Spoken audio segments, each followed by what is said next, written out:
Hello বন্ধুরা, আজকে চলে এসেছি বিয়ের গাড়ি সাজানো নিয়ে। পাট ছবি দেখাচ্ছি আপনাদেরকে। দেখুন গাড়ি সাজানো কেমন লাগছে দেখুন।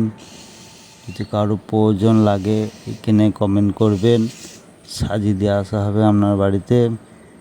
বিয়ের গাড়ি দেখুন, পাট দেখাচ্ছি আমি। পছন্দ হলে আমাকে এখানে কমেন্ট করবেন, আপনার বাড়িতে সাজিয়ে দিয়ে আসা হবে। দেখুন পাট ছবি, গাড়ি সাজানো। যেমন খুশি সাজাবেন তাই সাজিয়ে দিয়ে আসা হবে আপনার বাড়িতে।